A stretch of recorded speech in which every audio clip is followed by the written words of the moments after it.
What radio? The music you want. With your host, Keys Dan. Hey there, cutie pants.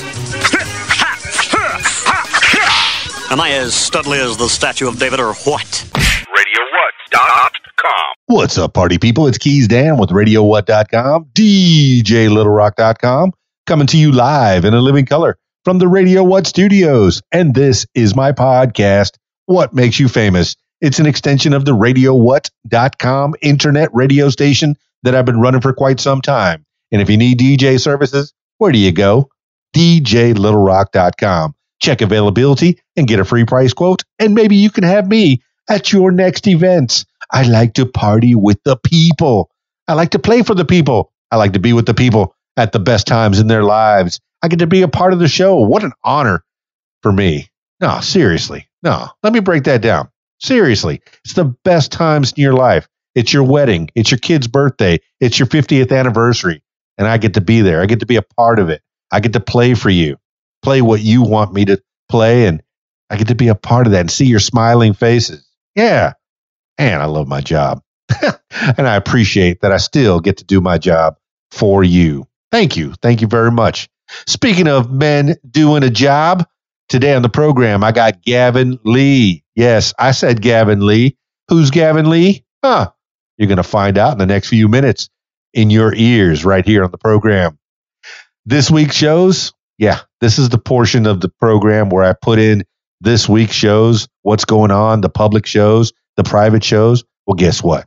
Due to the novel COVID-19 coronavirus, there are no public shows. There are no private shows. There are only podcasts. That's right. I get to talk to people. I get to talk to people like Gavin Lee. All right. That's enough. I've talked your ear off enough. Let's hear from Gavin Lee. Calling Gavin Lee now.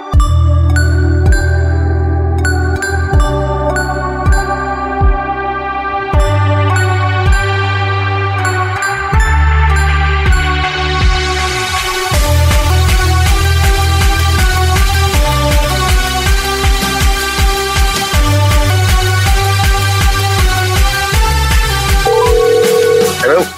Gavin Lee, please. Yes, sir. This is me. The talented Mr. Gavin Lee. It's Keys Dan with the What Makes You Famous podcast. How you holding up, man? Pretty good, boss. How are you? Oh, tell me a story. Tell me what about you, man? I know you're a country singer of sorts, but I got to know more about you. The people have to know more about you. Gavin Lee. Who is a Gavin Lee? What is a Gavin Lee? Give the people an idea. Well, I'm just a southern boy, I guess, to do my thing. I'm 27 years old, 6'1", regular guy, like to hunt and fish and work on trucks just like everybody else does, I guess. Things are going good, you know. Gavin Lee, you say just like everyone else. Not everyone else does that, but that is the makings for a man's man, for a country singing man, for a pickup truck driving man. You know, that kind of thing. Yes, sir. I agree with that. So where are you from, Mr. Gavin Lee? I'm actually from Fort Myers, Florida. Fort Myers, Florida. Man, I've chewed a lot of dirt out there. I'm from Miami, Florida myself. So, but I've done a lot of weddings up in the Fort Myers area. I enjoy that area. Are you living there now? Yes, sir. I am, actually. Born and raised. What's that? Say it again. Yes, sir. Living in the state of Florida. In the state of Florida, which is kind of a state of shock where the whole world is really. we're all we're kind of in a state of I don't know how to say it. Maybe a state of confusion, a state of frozen in a state of sorts. We're all stuck at home for the most part, but you're not stuck at home. You're driving. Where are you at? Where are you driving? Right now I'm actually in northern Florida. I'm going up to Nashville, cut a couple more songs and write some more things. And I just got back from Nashville 2 days ago. Okay, wait a minute. You went to Nashville. You cut some songs. You went back home. Now you're going back to Nashville. Is that counterintuitive or what, man? Yeah. Well, it's a long story. Actually, I had something wrong with my truck. So I had to rent a vehicle. Mm-hmm. So I had to return that back, and then the truck got fixed. So I come down and got my truck, and it's a lot of road time, a lot of windshield time, but it's definitely worth it. I got 2 songs for sure done as of right now, and I'm really excited to release them. They're going to be great. Oh, I believe that to be true, man. You're working hard. You're living the American dream, making country songs for the people, working at a job that you really like doing. And this is all me just guessing because I don't know a lot about you. I know you from pictures. I know you from Instagram. I know you from Facebook, but I got to know more. Born and raised in Fort Myers. What's that all about? How was the family life growing up? Oh boy, the family life was great. Growing up as a kid, used to do a lot of beach and saltwater fishing, a lot of hog hunting. Just a lot of playing around in the woods, a lot of time in the mud, things that most folks would think you're crazy for doing because you're in 6 foot of water with a gator swimming next to you while you're trying to get your four-wheeler unstuck. Stuff like that. It's not in everybody's life, but it's my life, and I love it that way. Well, like I said, we chewed a lot of the same dirt. Born and raised in South Florida, Florida Keys, but I did spend a lot of my young life in the Everglades. So I'm familiar with those alligators. Me and my three-wheeler. I had a 185S Honda, and that was my mode of choice. You say you had a four-wheeler? What kind? I had a Honda Rancher 350. It was a two-wheel drive. Oh, yeah. I had big tires on the back so I could get it up in the air and do a water wheelie. Playing in the water was my thing. Yeah, I remember that Honda used to float. If I set the tires right, it would float across the water. And that used to drive the motorcyclist crazy because they had their YZ80s or 125s and what have you. But could you float across the water in that Honda? Oh, yes, sir. Absolutely.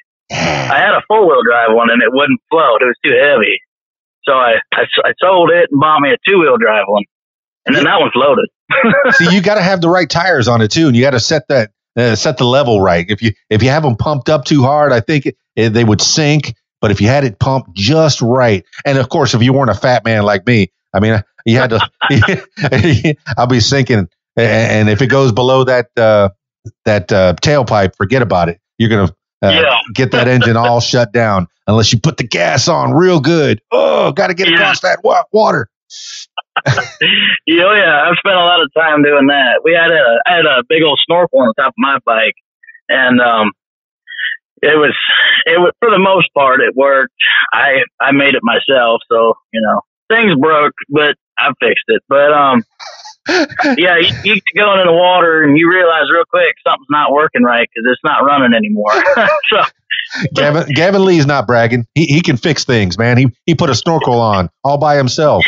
But if you get stuck in the middle of the water, you're going to be swimming. Mm-hmm. Absolutely. With the alligators and whatever else is in that murky water. Mm-hmm.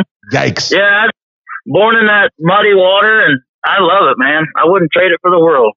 Yeah, for those that don't know, in Fort Myers, there's brackish water, and you got the alligators are living in kind of a combination between salt water and fresh water, and they thrive. They thrive in that environment. But I mean, for the kids that are listening, it's fun to play outside. You got to go outside. The kids today are not going outside, man. Yeah. Yeah, when I was a kid, even still, I mean, I'm always sunburnt, that's right. So, I mean, we're talking about Gavin Lee, talking about you, man, finding out more about you. You like hanging outside, or at least that's what you like doing as you were growing up in Fort Myers, Florida. I mean, but what's the family life like, and what's the school life, and when did you start getting into music? Well, I kind of got into music when my parents split up when I was 13, and I got into music kind of as a way out from that whole scenario. And I taught myself how to play guitar, and I'm by no means the next guitar slayer, but I fell in love with the way music could take me to a different place, that I could be away from everything that was going on at that time when I was 13. And I'm actually from Ocala, but I had just moved to Fort Myers. So I really didn't know anybody. I was new, didn't have a lot of friends. And the people that I did know, they weren't necessarily friends. So as a way out of things, that's kind of how I did it. And then as I got older, I met my stepdad, who was my saving grace. And, he taught me how to work on stuff and taught me a lot of special, cool things that I still carry with me to this day. And one thing that I'm very proud to say as a young adult now would be, when I think it was 18, he had a truck, a 92 Chevy, which is what old Chevy's about, that I wanted so bad. And I ended up graduating high school with a 3.8 just to get the truck. So my high school years were not too bad, I guess. You could say that.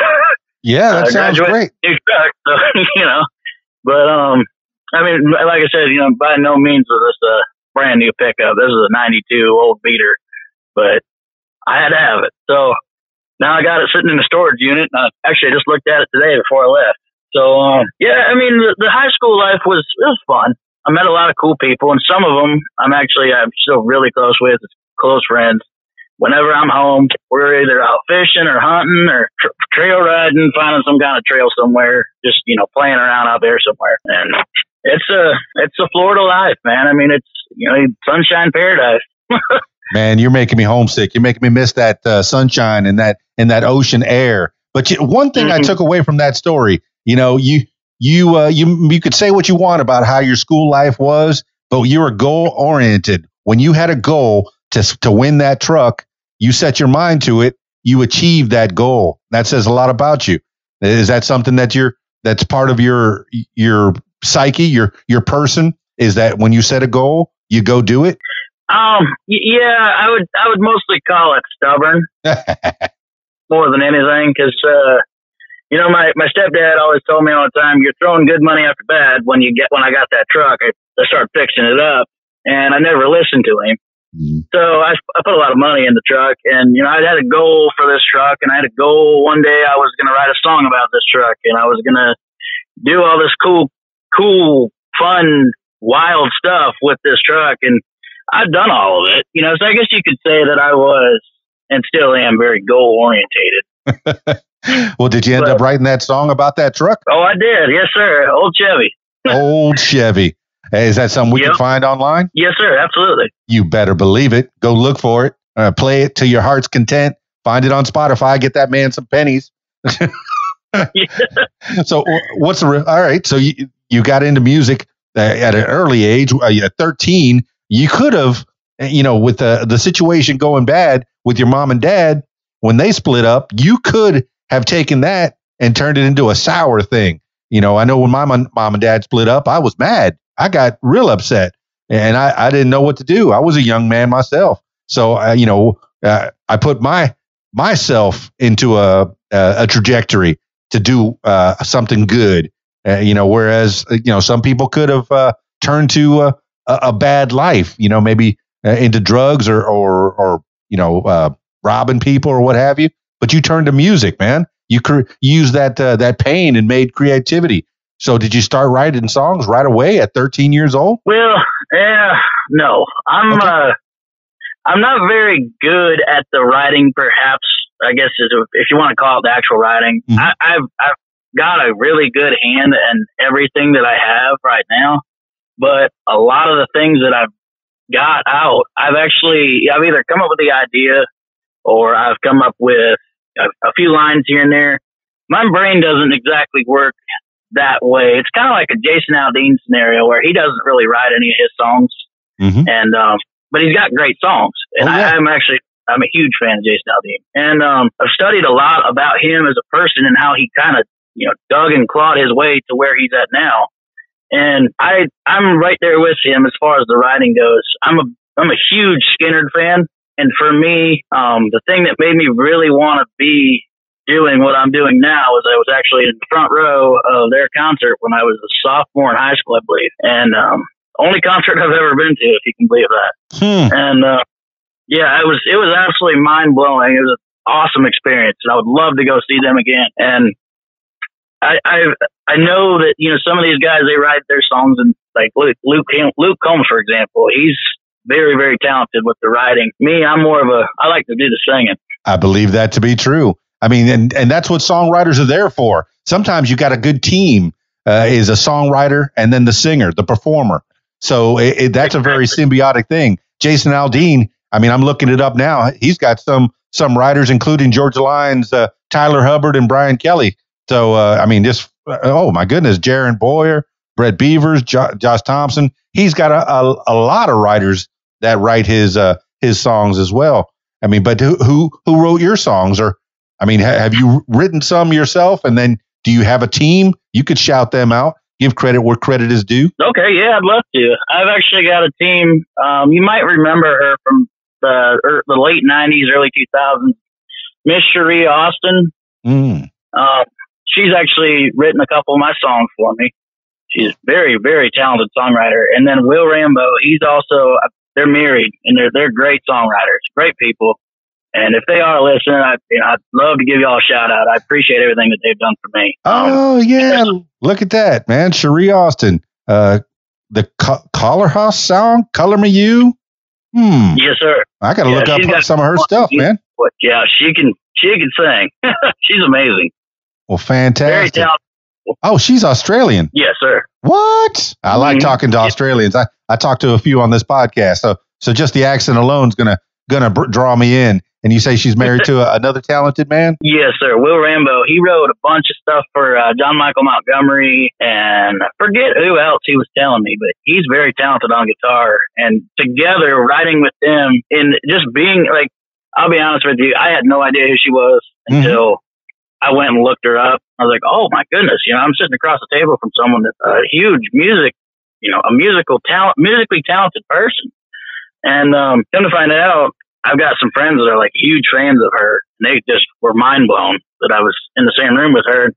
Sitting across from them and writing with them, it really puts a perspective and paints a picture. And it's almost like it's a beautiful thing, I guess you'd say. It's kind of like clockwork. When things come together and they work great, it's great. I guess there's really no other way to say it. They make things so easy to work with them and write with them. And I love the fact that I can throw my ideas out and they listen. You know what I'm saying? Absolutely. Gavin Lee, this is people helping people. When I do this podcast, I learn about you and I learn about the people that you work with. Yeah, I didn't know who those people were. I didn't know what Color House was. Now I got to go look that up and possibly play them on RadioWhat.com, and play them at the parties that I do on the weekends. That's what a DJ does. He puts the music out there that you have created. Unfortunately, I never had the talent to create a song of my own. Yes, I used to have some loops and Fruity Loops and beats that I used to play with, but I could not pick up a guitar, and I have 3 of them. I could not pick up a guitar and make a song like you. So I'm jealous, man. I'm jealous. I appreciate that. I spent a lot of time, especially during this whole coronavirus thing, I spent a lot of time really working on music. And I'm one of those people that's real hard on myself just because I want to be better than what I am now. And, it's good to hear that. I love hearing that. No, it's good, man. If you're going to do it right and be the best at what you do. You picked up a guitar. What was the first instrument you picked up in Fort Myers, Florida? But you say you're from Ocala. I went to fire school in Ocala. For 10 years, I was a firefighter, and I went to Ocala Fire School in 1992. So I've been there. Really? That was the year I was born. Hey, look at that. So I was there when you were born. How about that? In fire school in Ocala, Florida. Good fire school too. I mean, so what do you remember about Ocala, if anything? Oh, I remember. I went to a Bible school for a little while, and I had a crush. My first crush ever. I was kind of getting into girls at this age, and her name was, I'll never forget her name was Sarah Montgomery. She was just, I remember she was, at the time, she was my everything. And so it was one of those things. I remember that. And I remember, I lived right on a pond in a golf course gate. It wasn't gated. It was just a little golf course thing. And, I used to fish out of there all the time, pull big old bass out of there. Golfers come by. Wow, that's a really nice fish. Let me take a picture of that. That's where my love of fishing came from. And then, when I was 16, I think I shot my first buck. What? Yeah. And then, who were you with? My stepdad. Stepdad. So stepdad taught you some stuff. Oh, yes, sir. Absolutely. Yes, sir. I'm very, very handy with a firearm, very handy on vehicles and all kinds of stuff. And I used to be a welder before this music took off. So, I worked in an oil patch, was a plumber for a while, worked on AC. I've done it all. Excellent, Gavin Lee. He's got some life skills, man. And I'm not saying that the guitar playing is not going to make it big, but you're handy around the house. Yes, and you talked about your first love. I heard the smile on your face. Just that what a woman can do to inspire a man is incredible. If women don't think they rule the world, they do. I fully believe that. They can make us do whatever they want us to do. So it's a good shout out to your first love that gave you an idea of what life is about. Making you feel good with the love of a woman. How about that? I feel the love. Yes, sir. That's good. Yeah, she was something, I tell you. Well, that's good. That's nice. Young love. And then, you started fishing, and that got you into the fishing. So let's see. I can't see your arms. We're not doing this on Skype today, but you caught a fish this big. What was the biggest fish you ever caught? Oh Lord. Let's see. Well, a few years back, I think he's probably about 7 or 8 pound bass out of this little lake. I never really reckoned anything would be even in there. I just cast one time and he hit that. It was big. It's probably 7, 8 pounds, I'm going to guess. And biggest shark I ever caught was 4.5 foot, I believe it was black tip. Oh my goodness, you're making me homesick. I miss fishing with my grandfather down in the Florida Keys, and he'd take me out on his boat, and we'd go out and we'd spend the whole day out there fishing. Like you're telling people the difference between saltwater fishing and freshwater fishing. I want you to give an idea of both, because you've done both. I remember that saltwater fishing it felt a lot easier because it was eating sandwiches and having some Pepsis and having a chit chat while the poles were just sitting in the water. And freshwater fishing seemed like harder work. Give me your views on that. I agree with that. The reason I agree with that is one of my best friends actually a charter captain. So when I want to go saltwater fishing, I just ask him to take me, and we go out. He puts me right on where I need to be. But I think as far as the fight goes, you don't get the fight out of freshwater that you do out of salt. And especially if you get a shark, you've got a shark because it feels like a whale. They're nothing but solid muscle. They're a lot of fun. Gavin Lee, you got to shout out your boat captain friend, because if you get a good boat captain that can find the holes and get you the right. That's one thing in the Florida Keys. I was a mate before, and if you have a good captain, they can find you fish every time. There's a reason that you hire them out. So you give that man a shout out. Yeah, his name's Ryan Scott Silva. He's a great kid. He's 26. Got his own boat company and everything. If you're ever in Fort Myers, Florida, look him up. He's the best fisherman I've ever met. And I mean, this kid can catch fish. Excellent. That says a lot, man. And shark fishing is it's fun. I mean, there's not much. I guess some people do eat shark, but I've never eaten any of the shark that I've caught. And I'm sad to say that. But, definitely getting the groupers and the yellowtails and the snappers out there. Oh, yeah. Yeah, that's fun. That's a lot of fun, and that's good eating. What's your favorite kind of fish to eat? Shark, actually. You eat shark? All right. How do you prepare? Yeah. How do you prepare blackfin shark? That I don't know. I've only ate it twice in my life, and I'll never forget it. It was actually Ryan that cooked it for me. It was the same black tip that I caught, and a 4.5 footer. And we took it home. They made it, and it was like nothing I've ever tasted. And like I said, I love venison and I love hog and I love all kinds of game and fish and everything. And that was some amazing fish. I mean, it was just tender. Wasn't tough at all. It was tender, had a great taste to it. There was a little bit of bread on it. It was good. Gavin Lee, please don't tell me it tastes like chicken. No, I'm trying not to, because about everything in Florida tastes like chicken. Gator tail, shark, all that stuff. Oh, you're just going back to the Matrix. There's a reason that it tastes like chicken, because we're all in a simulation, man. and the robots can't figure out what things taste like, so everything tastes like chicken. There you go. Frog legs, everything. I just went down a weird hole, man. Oh, it's all good. Gavin Lee, man. So, all right. He country through and through, man. And for people that don't know Fort Myers, all right, I'm from South Florida. And there's a difference between south of West Palm Beach and the rest of Florida. The rest of Florida can be country, can be, real southern farm life, trucks, fishing. You've heard it, backcountry, going out, gator, jumping, riding the airboats at all? No, sir. I wish. Yeah, I mean, Dad built an airboat. My stepdad. See, I had the similar kind of situation. The stepdad built an airboat out of a 350 small block. So I mean that thing. Wow. Yeah, it had power, and and I won't tell you that the ailerons were former street signs. I won't tell you where he got them at. All right. I got him the street signs. I'm sorry, Department of Transportation, Florida. I'm sorry. I was young. That's all that matters.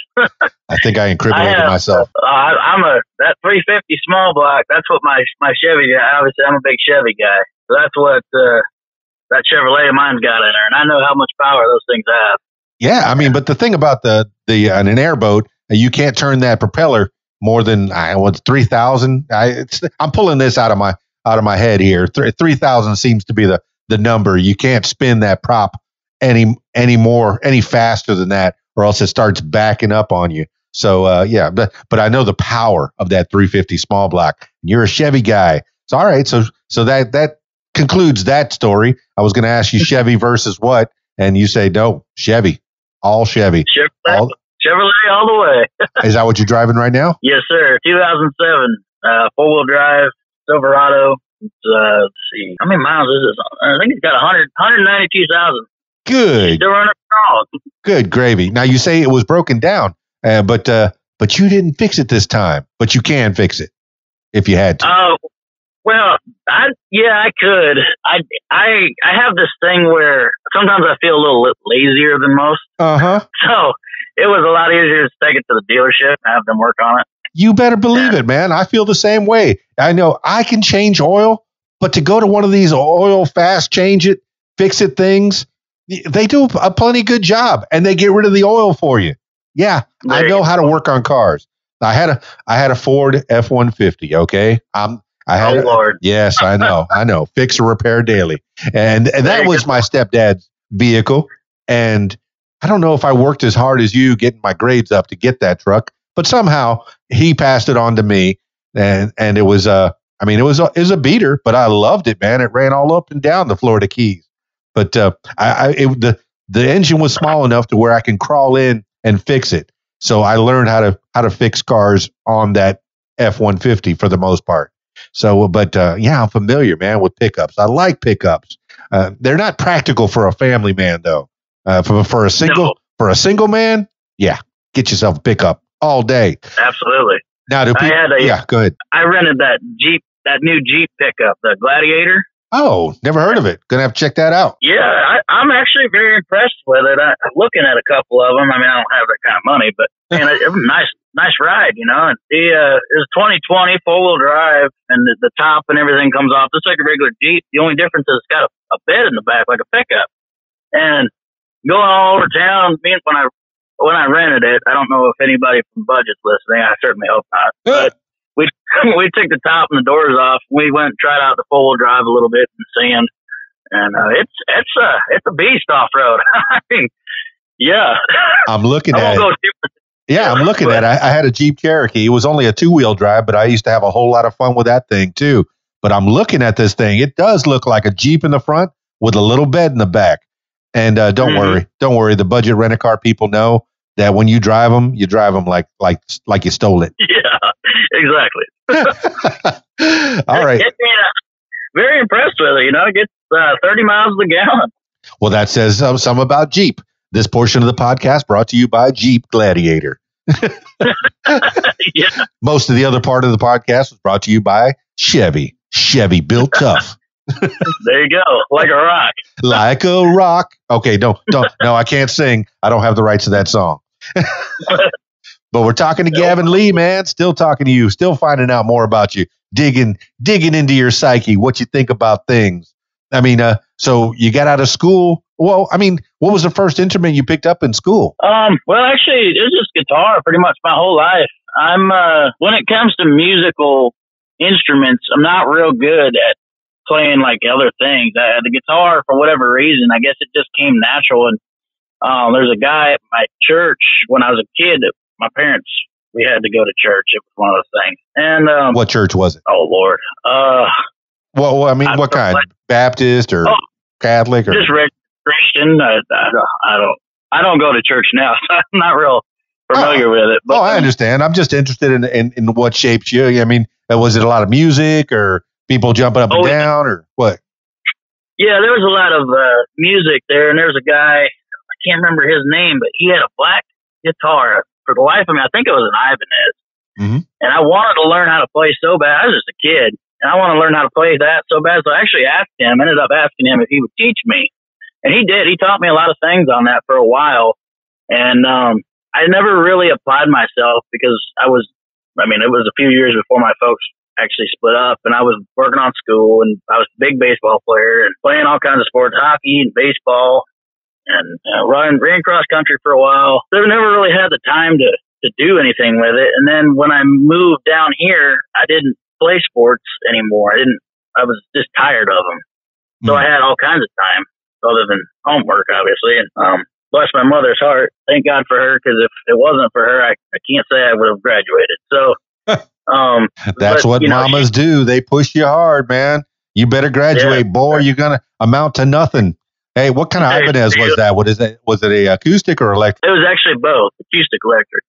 Oh, okay. One that you kind of, it has like a little pickup in it? Yes, sir. Okay. All right. Because I got an Ibanez electric. I think it's called a 120. It was one of those Guitar Center in a box. You get an amp and a guitar and some strings and picks and stuff. But I understand learning guitar. But were you playing scales, or how was he teaching you guitar? He was just teaching me simple chords. Mm-hmm. He basically all he did was just taught me simple, easy chords first, like a G chord, a D chord, and E minor. And to this day, I don't really play much outside of that. I mean, I know a handful of chords. And with the guitar, the nice thing about it is there's so many different types of scales that you can play it in such a different. I mean, one person could be playing a power chord, and I could play a regular chord, and it'll sound almost identical, if not the same thing. So for me, like I said, I'm no Jimi Hendrix at all, but I've got friends that are phenomenally amazing, very talented on guitar, and I've always wanted to learn to play like that, but I've just never really had I wouldn't say the drive, I've just never really had the finger coordination for it. Okay. I mean, all you need is really, if you talk to Ted Nugent, all you need is two fingers and a couple chords, and I think you wrote every song, Two Finger Ted, man. But you recognize there's a difference between Two Finger Ted and Jimi Hendrix, and you fall somewhere on that scale, somewhere in the middle, maybe. we could go with that. The more you practice, the better you get, man. So, but you're good enough to. You feel. I mean, how long did it take for you to get good enough to where you felt you could get up on stage? And what was the first time you got in front of an audience, or were you just driving your mom and stepdad crazy? Well, for the longest time, I was actually driving my parents absolutely insane. Mm-hmm. So my stepdad went out and bought me a pair of headphones I could plug into the amp and just listen to myself play all the time. And then I was kind of broke along the way somewhere, and I met this girl. This would have been 4 years ago now. Yeah, 4 years ago. She actually passed away. She committed suicide. Oh. But she was kind of my inspiring point behind everything. Actually, not far from where I used to live, there's a little store. It's not in business anymore, but I was playing guitar there one night, and this old boy come in and asked me how I'd like to play at his wedding, and I said no, of course. And she was like, "Yeah, he'll play." Or before I could almost get no out of my mouth, she said, "Yes, he'll do it." Mm-hmm. So, actually, she passed away 6 days before the wedding happened. So everybody was really shocked to see me there, and I shook hands on it, and I already got paid for it, so I was going to be there. And got up on top of a chicken coop, actually.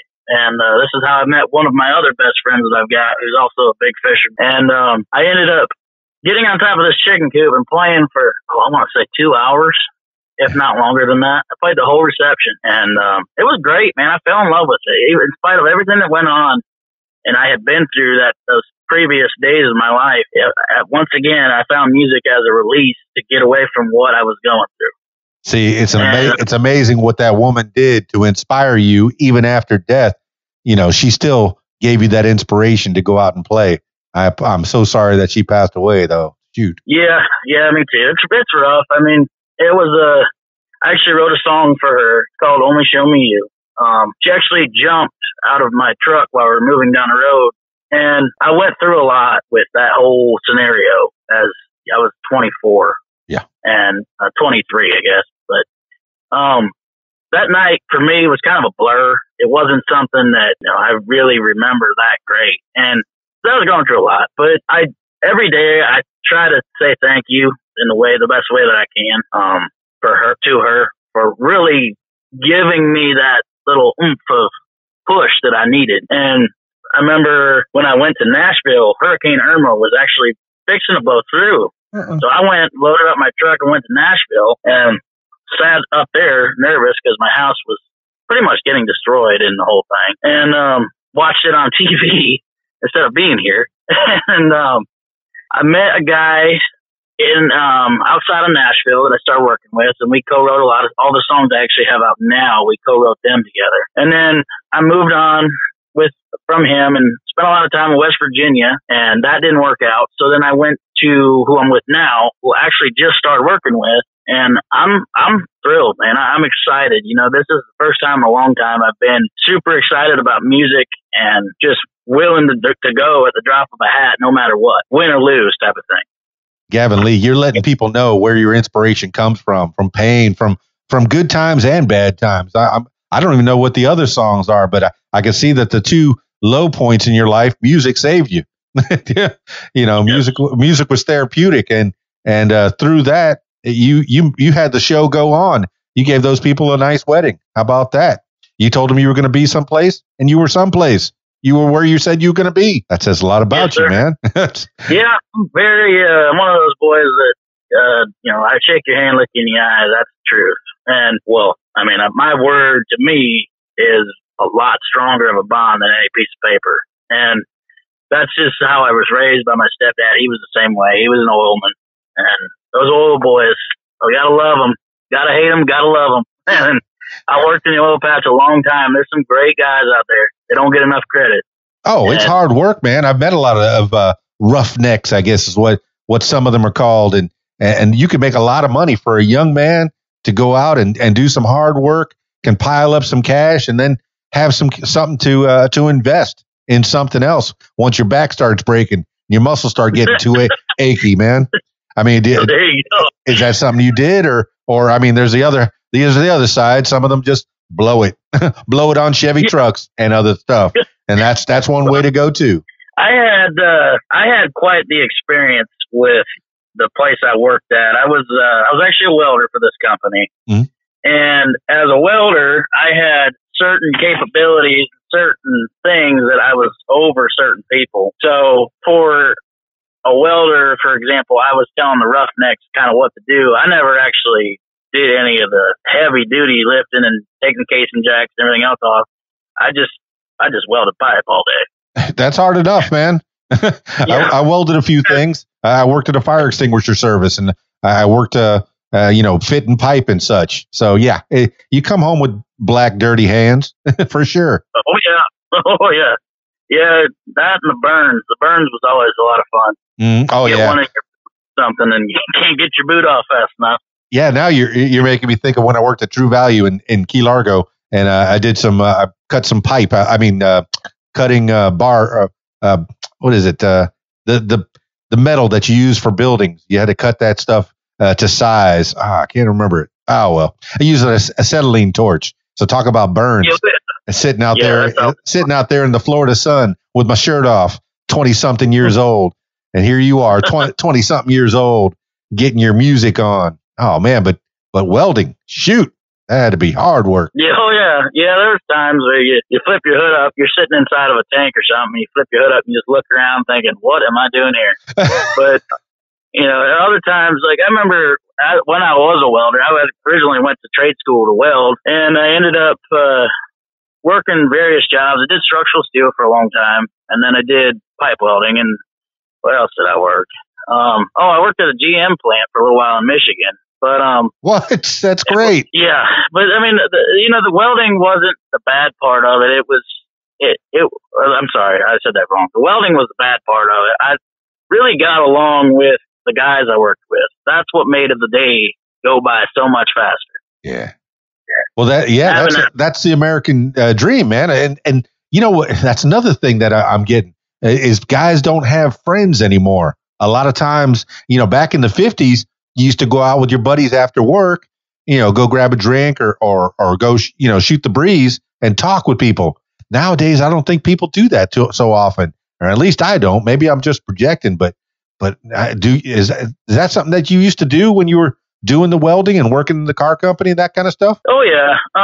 But see, like when I was on a rig actually, it's funny that you said you're from Miami. I was down in Miami most of the time welding in Miami Heights, Miami-Dade, stuff like that. Mm-hmm. And after work, we'd either go right back to the hotel and we'd stop at the store on the way back, or we'd go down to the bar in the company truck. One person wouldn't drink, but yeah, I mean, we would go out to the bar all the time. Living life on the road. It was long and hard and rough, but it was fun. But it's good to unwind with some friends and that bond that that bond that men used to have. Yeah, and then they'd come home and the wife would be home cooking or doing the wife's work. And I mean, call me old fashioned, but I like that, man. I like coming home from work and having the wife there and the kids and, hey, honey, I'm home. I mean, what are your views on that? I agree with that. I'm single, so I don't really worry about that too much. But I do agree with that. I agree that there's certain things that certain people can and cannot do, and I guess I'm trying to say that like as a kid growing up, I watched my stepdad, and a lot of times I was working with him. We'd come home and my mom would have dinner ready, and then they would do their thing and talk about their days, and I would usually end up outside doing something else after dinner. But, now looking at it, I miss that. It would be nice to have that. But I'm going to be honest with you. I'm a cook. I like to cook. Yeah, all right. Yeah, so like grilling and stuff like that. For me, like my venison that I shoot, my tenderloins, they got to be done a certain way. And so there's times where I like to cook too. But as a single guy, I don't get too much of that anymore. Usually whatever's fastest and easiest and cheapest. Yeah, I mean, I remember in my 20s when I didn't have anybody, it was cooking, but I could never cook for one. I always cooked way too much. I was working at fast foods when I was a younger man, but I worked at KFC, so I learned how to cook the chicken, and I worked as a short order cook. So I understand that. And being in your 20s and being, unattached, you got the world on your shoulder. I mean, world at your feet, man. You could do anything you want. You still got Wolverine powers. I tell everybody in their 20s, go off and do whatever you want. It sounds like that's exactly what you're doing. Yeah, I mean, you'll drive up to Tennessee and then, I got to go get my truck, drive back, and then drive right back to Tennessee. What? That's a lot of driving. It is. I've spent longer days on the road, but it's getting to me. When I got back, like I said, that Jeep, I like the top thing. So I took the top off of it and rode from Nashville all the way down to Dothan, Alabama with the top off. And it was just too much sun and wind and stuff. And it just really beat me up. And then the next day I had a migraine real bad and not feeling real well. And so I didn't really know if I was leaving today or tomorrow. Obviously, it turned out today. But the thing with traveling and just being on the road is I find peace in in just the comfort of driving. And I bought a welder. I didn't buy it, but I had a welder in Michigan. Mm. And when I was dating that girl that passed away, and we actually drove from Fort Myers all the way up to Central Michigan and back in 2 days just to get it. So that's a lot of driving. But this ain't bad. It's only 12 hours. So we're getting there. Gavin, 1 mile at a time. Gavin Lee, you got the makings of a traveling musician, man. And being a guitar man, that lightens your load. I know, I'm a DJ and I got to carry all this equipment. It used to be just 2 turntables and a microphone, and I plug into whatever system was at a club. But now being a mobile DJ, I got to carry a lot of equipment. But thankfully, being a guitarist, it's amp and guitar, right? That's your minimal. Pretty much. Do you do acoustic or electric, or you still play that acoustic electric? Acoustic electric. I actually got a Martin. Look at you. He ain't bragging. Yeah, he is. Yeah, I am. I love that Martin. That's my baby. I actually love it so much I got her tattooed on my arm. So yeah, I mean, I've heard Martin and Taylor. I mean, I got Ibanez and a Squire. I guess Squire's the lower fender, and then my grandma bought me an Ibanez, one of those acoustic Ibanezes that they sold on QVC. I don't know why she bought it for me, but I'm glad I have it, man. So somebody's going to make use of it. Eventually, I'll play it one day. Put it on my bucket list. But man, and you get, man. I've heard good things. Martin and Taylor are the two big names. Am I right on that?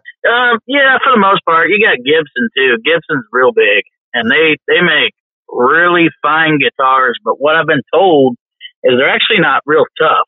Okay. So being on the road, it's not, you got to have something that's durable. And actually, my Martin right now is broke. It's not broke. I can still play it. I just can't plug it in. The pickup's broke in it. Oh no! Yeah, it took a tumble out of my truck, and it was an accident. But the pickup's actually inside the body now, and it needs to be pulled back out, glued back to the thing. And I need to take it down to Guitar Center, but they've actually been closed for this pandemic that's going on, the coronavirus. What pandemic? What coronavirus? Yeah, I'm trying to put it out of my mind, man. That thing has got me locked up. But thankfully, thankfully I get to talk to people. I get to talk to people like you, Gavin Lee, and learn about you. Learn how you became who you are, man. Hey, I never even asked. You have brothers and sisters? I actually do not. I got a stepbrother and a stepsister, but we're not real close. Okay. So pretty much you grew up an only child then? Yes, sir. So so all their effort, all the mom and dad's effort got put right into you, man. Yeah, that's it. That's good. Yeah, there was times I wish I had a brother or something. And I actually freshman year I went to a different high school and I did my sophomore, junior, and senior year. And that transition, that's always hard, and that's one thing. I actually, if you don't mind, I'd like to just say, if you're going through that, don't worry about what other folks say or think. In 4 years, you probably never see them again anyway. Absolutely, man. Once you get out of school, that's it. You're done, man. Once you become an adult, that stuff doesn't even matter anymore. What happened in high school. Whether you were the king jock, which, hey, you might have been a little bit of that, or you're the nerd sitting on the stairs by yourself, getting picked on, bullied. That stuff's going to go away, man. As soon as you graduate high school and head off into your adult life, all that goes away. That's the struggle of being a kid, man. I know that struggle well from both sides. I've been the popular kid and I've been the nerd, so I understand both sides.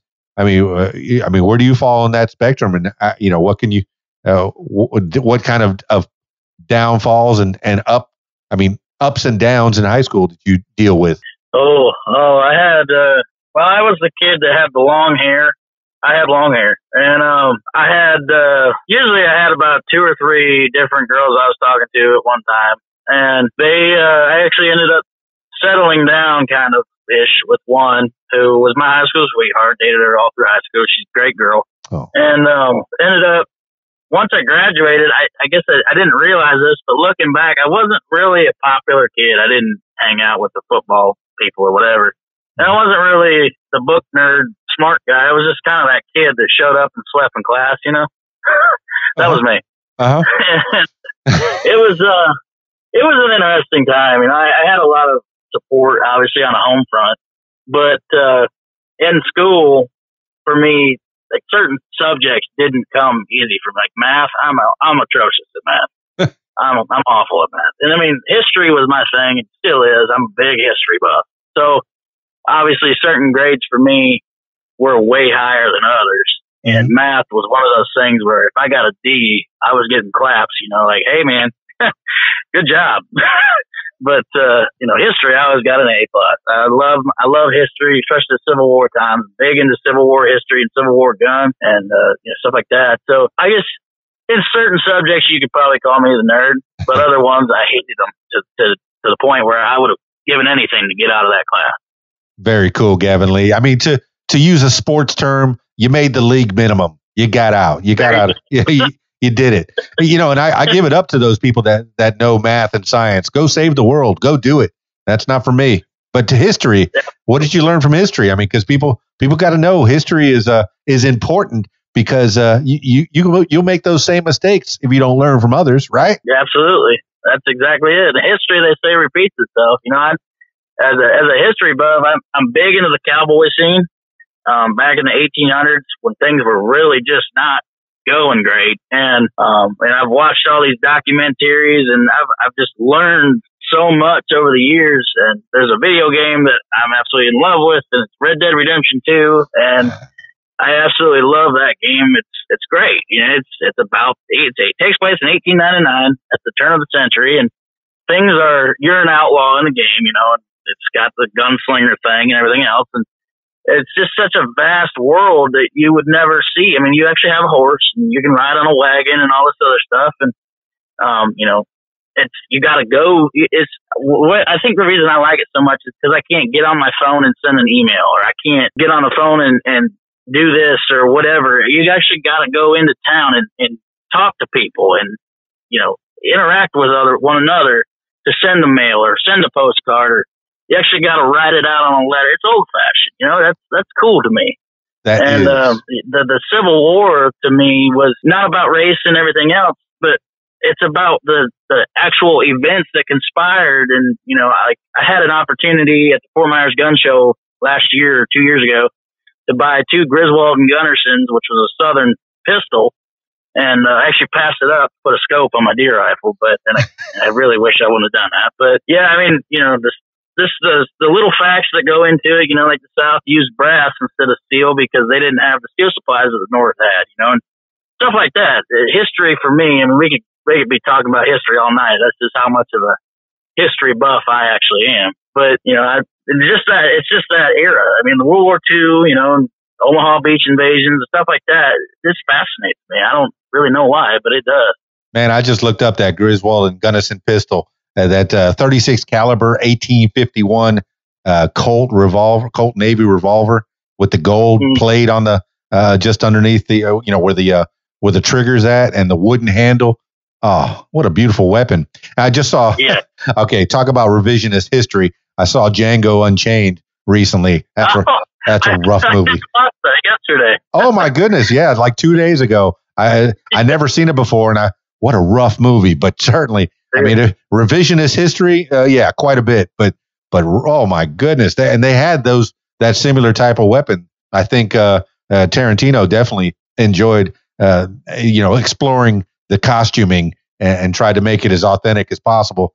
But he definitely had some of those weapons, and I think Tarantino's quite a history buff as well. If you judge his movies and by the costuming, anyway. But oh yeah, absolutely. Everything in there very correct. Like the jail carts and or wagons or whatever, and the pistols, the rifles. That's right. Like I said, that's right down to it. And that's one thing, like I said, with this game that I love so much is everything is actually accurate. The rifles are accurate and the shotguns are accurate to that time frame. And you can interact with the world and you can make your own decisions. It's just like real life, I guess, kind of. But the history thing for me, there's a lot of American history that people don't realize. And I'm obviously a big patriot, and I love my country, and I just want to know more about it. Right. I mean, shoot, I almost don't want to know about that video game because I have kind of an addictive personality. And right now I'm addicted to making podcasts. So that's a good thing. Maybe recording some, I do another podcast called What Makes You Smarter when I'm trying to fill my brain with knowledge. And a lot of that is history. I'll find some historical fact or whatever, read it into a microphone, put it out to the world. But if I start playing video games, I know that Red Dead Redemption, it will suck me right in. And then I'll end up being a 51-year-old streamer. Just walking into walls and getting shot. Hey, who is that old man over there? Yeah, it took me some time. I've never really been a big video gamer, but I've seen commercials for this game in the past, and I thought to myself, man, that looks like something I'd really get into. It's made by Rockstar Games, and they took the time. I mean, you can feed your horse and brush your horse, and you got to actually take care of the horse. When it gets hungry, you got to feed it, and it can't run forever because it gets tired, and it'll try to buck you off. I mean, they thought of everything. Yeah. And it's wild that the graphics in the game. I mean, you can shoot a deer, or you can fish, or you can go run around and be an outlaw and rob people if you want. I don't usually do that, but it's one of those things where it's like a real cowboy. I get so much. I wouldn't say thrill, but at the same time, I would say thrill out of just enjoying myself in that time frame.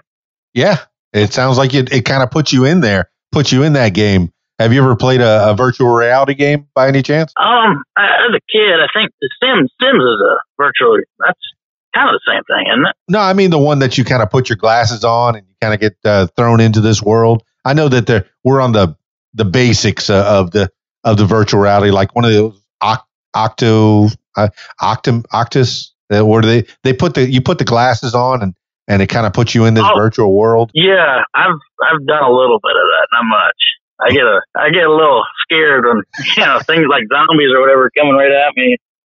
That, or I'm gonna fall off a table or fall over a chair walking around with these glasses on. I tried some of those at Best Buy, and they were kind of fun for me. But like I said, I can get sucked into this stuff. I don't want to play Red Dead Redemption. I do want to play. I do want to play now. I want to know about history. I want to get in there. And that's all Civil War stuff? Is that 1899, turn of the century? Yes, sir. It takes place about 30 years after. But, I mean, you run into guys that were Union soldiers and Southern soldiers. You can talk to them, and one's missing a leg, and he's not my fault. We lost the war, and like talking about stuff like that. And you talk to him and give him 50 cents or whatever, and he'll tell you all kinds of stories. And it's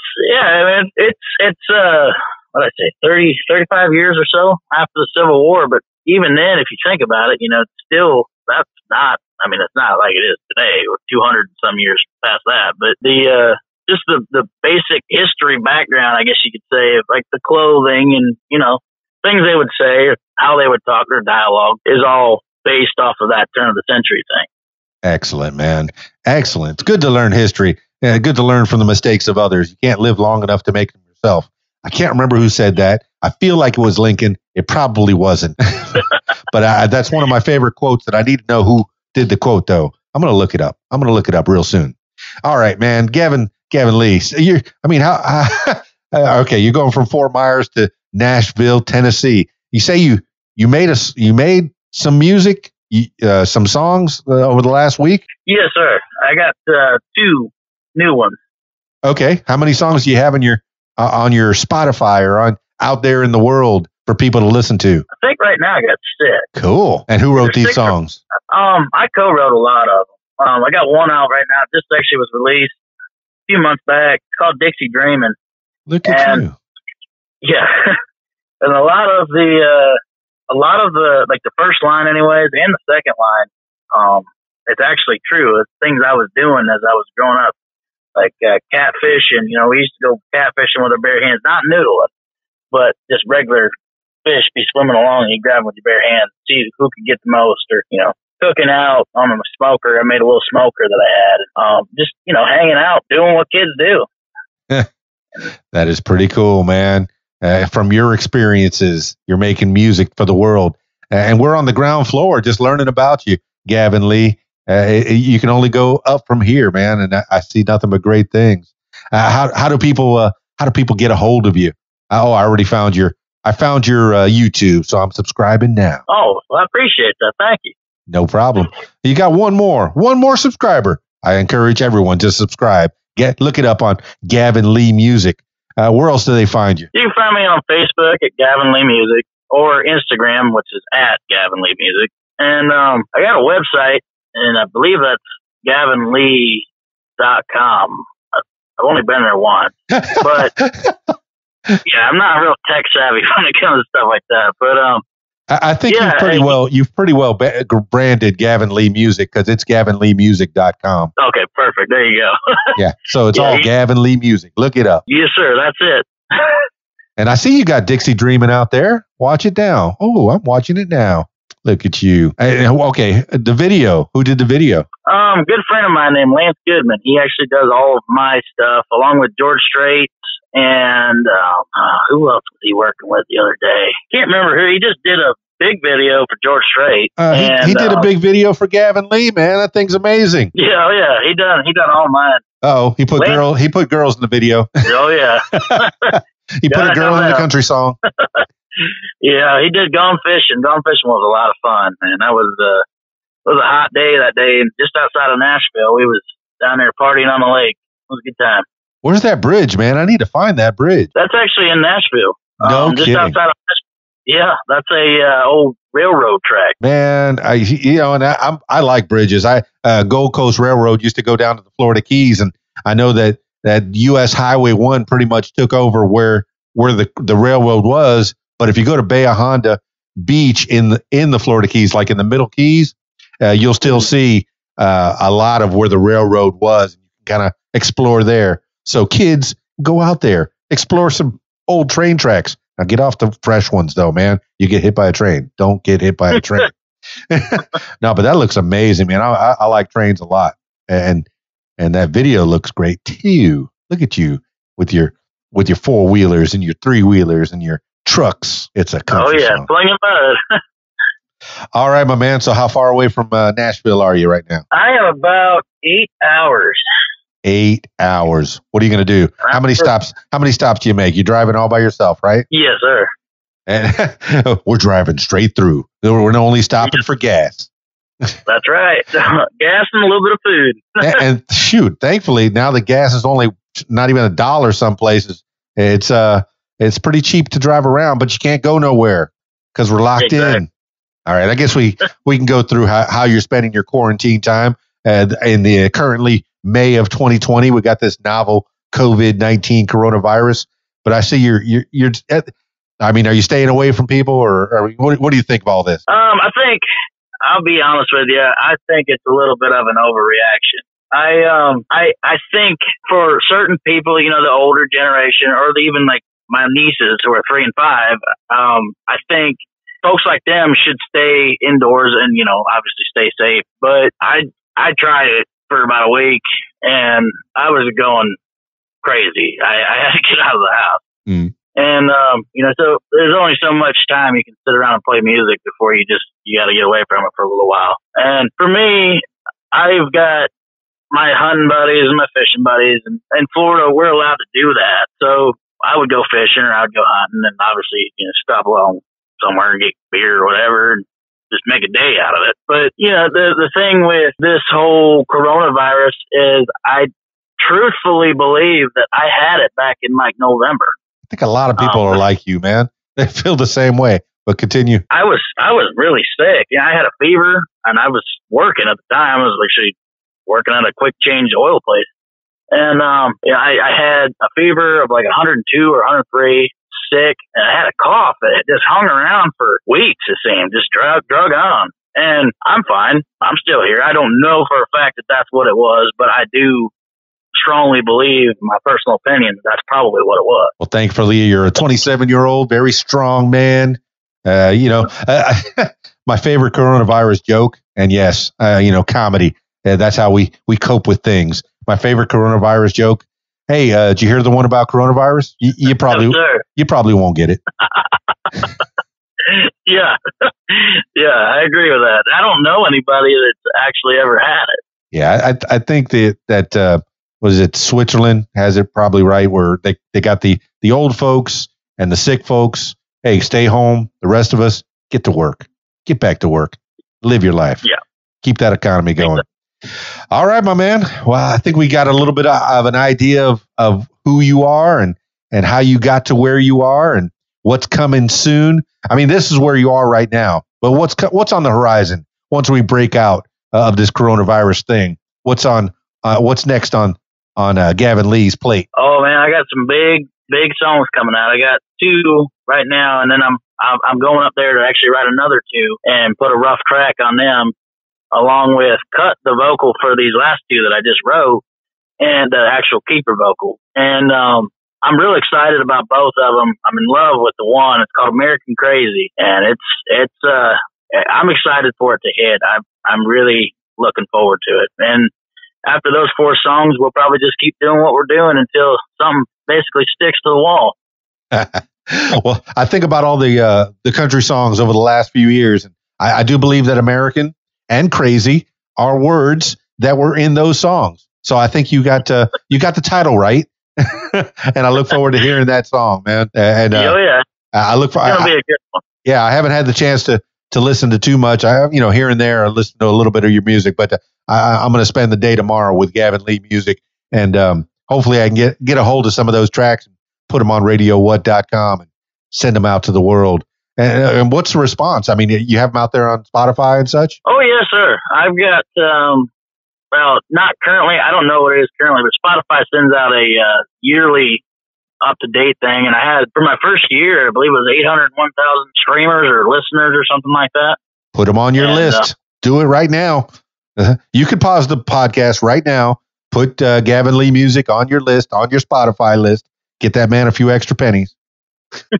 Yeah, it's to me, it's just mind blowing. This whole thing is just, it's absolutely unrealistic as far as, what I've actually achieved in my life, and the story that I'll be able to tell one day when I'm old and on my deathbed, I guess, is something that I wouldn't say I look forward to, but I would certainly hope at one point I would have grandkids and they would want to listen to me and what my story would be. Something that I find crazy, 801,000 people, that's a lot of people. I don't even know. Yeah. 40. No, you're doing it. You're living the life, Gavin Lee. You're putting it out, putting music out to the world, and people are responding. Not a lot of people could say that they've done something that's going to live on forever, and that potentially can happen with you, Gavin Lee Music. And you've written about your friends that have come and gone, and people that you've known, and even trucks that you've had. So this is the way you keep those that have passed away alive, is write a song about them, and they'll live on forever. That's the power you have, Gavin Lee. Yes, sir. I agree. My stepdad, he passed away from leukemia 2 years ago. And he was a big inspiration behind old Chevy. It's about him, and it's about the truck, and, just us goofing off in the old farm pickup, So, yeah, there's a lot of truth to my music, and that's the way I intend to keep it as far as I can. I love writing about personal experiences and experiences that I've had as far as life goes, and just, it could be something funny or something sad, a party scene, or, it could be whatever. And that's just something I love doing. I got a really good friend, Jeff. He's a really good guy. He actually is a big guitarist, and we've sat down over the years and we wrote stuff, and we kind of come up with the same plan, which was, if this ever takes off, we're going to keep it in that realm as far as, or as long as we can, write about certain life experience. Absolutely. And you're staying independent, or you have a producer that tells you what to do? Actually, I'm independent, but I actually have a big name producer in Nashville. He's actually very good too. His name's Bill McDermott. And, I actually thank him a lot for everything he's done for me. But he and I are working together, and I think we're on the same page as far as possibly maybe shooting for a little bit bigger, like a label or something here pretty soon. Well, there's good and bad to that. Sometimes they'll get you more hits, more cash flows in, but then you only get a piece of it. Whereas you're independent. There's both sides of the coin, and I'm guessing that you've explored both sides, right? Oh, yes, sir. Absolutely. They could use you as a tax write-off, but that's a chance I'm willing to take.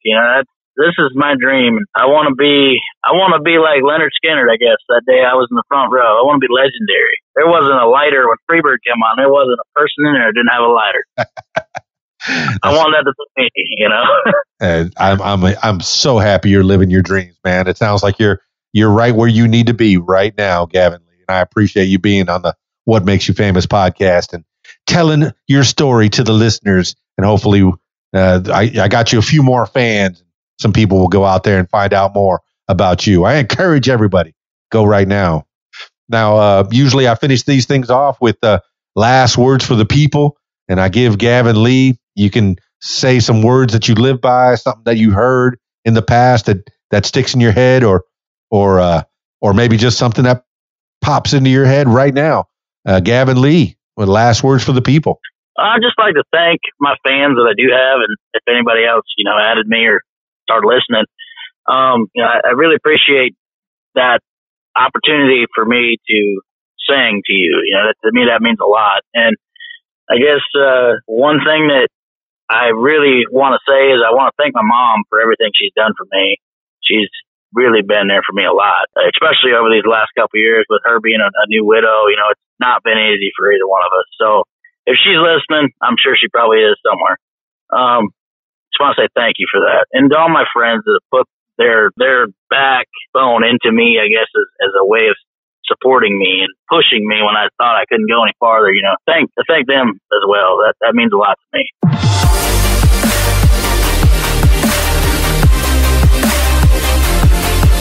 Well, there you have it, party people. Gavin Lee, country through and through. He's a manly man. He's out there in the dirt, and he's fishing, and he's hunting, and fishing, and loving. And wait, that's a whole nother song. No, I'm not allowed to sing that song. I don't have the rights to that song.